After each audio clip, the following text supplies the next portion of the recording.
Every dimension of your body and your mind, you can transform into something tremendous, or you can make it mediocre, or you can make it a serious problem.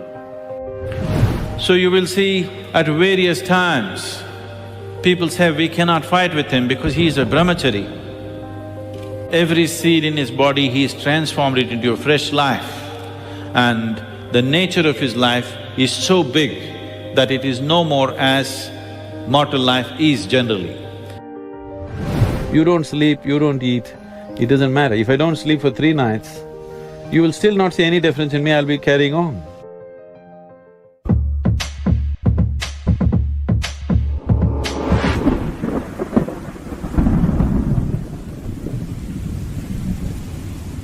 Sadhguru, is there a secret power behind our semen?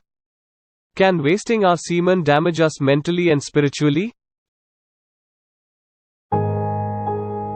What Brahmacharya means is, literally it means Brahman and Charya. Brahman means the ultimate, Charya means you're on the path of the ultimate.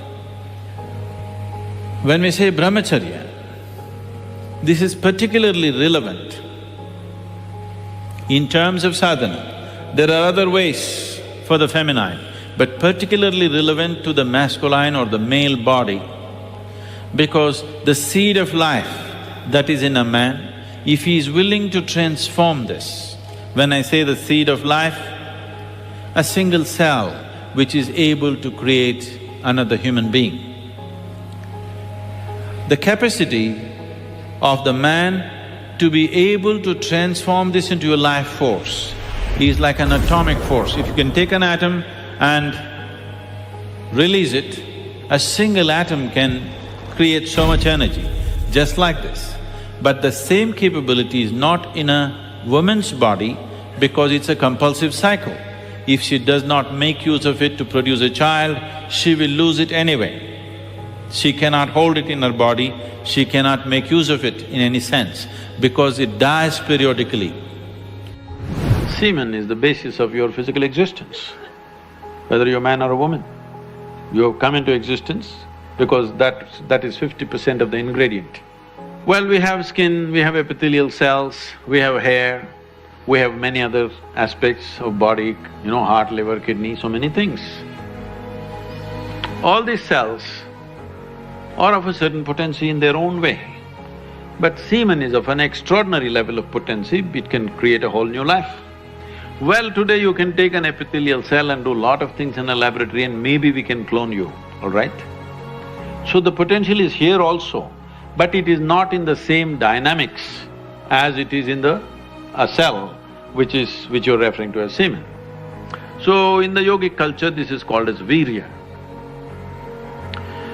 Virya also refers to what you call as vajra, which means stability, or diamond, which is the hardest thing. So in the human body, virya is considered to be like vajra. That means it is one of the most potent things if you know how to use it. So you will see at various times, people say, we cannot fight with him because he is a Brahmachari. This does not mean that he is just willing to die, just that. No, it is just that they cannot kill him because every seed in his body, he has transformed it into a fresh life. And the nature of his life is so big that it is no more as mortal life is generally.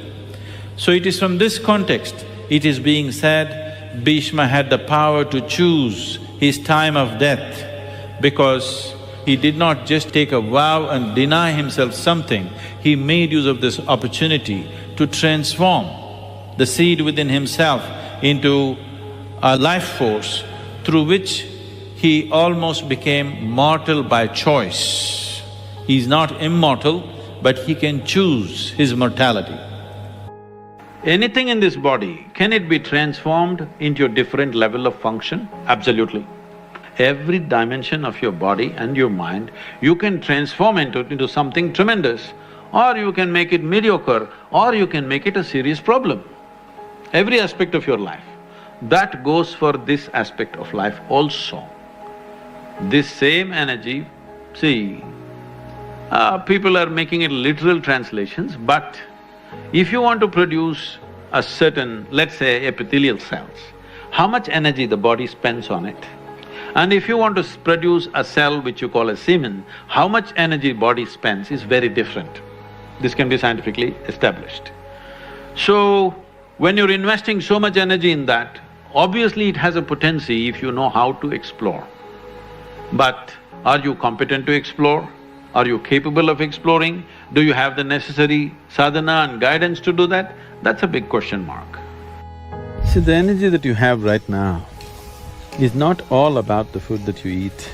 Sunlight, air and water you drink is actually contributing for more than 60% of the energy that you have. We are always thinking of energy as nourishment, food nourishment. People are constantly calculating how much iron, how much magnesium, how much this, how much that. I'm not saying that's not needed. Definitely that's the chemical ingredient of the body, it needs to be taken care of. I'm not trying to belittle the nourishment. Nourishment is definitely needed. But that is not going to determine the energy levels that you have. And your ability to transform what is food into what is a human being and what is energy and consciousness is what makes you who you are, your ability, the efficiency. Now, every machine that you create, you are no more just trying to create big machines, you're always thinking about being energy conscious, isn't it? So it's a question of energy efficiency. So, Brahmacharya is into various types of sadhana, certain internal maintenance of the system. The way it is managed is, nothing is wasted. It is very eco-friendly, very, energy-conserving methods through which you generate a huge amount of reserve energies within you. You don't sleep, you don't eat, it doesn't matter. If I don't sleep for 3 nights, you will still not see any difference in me, I'll be carrying on. This is not some superhuman. See, first of all, we need to understand this. This is not about being superhuman.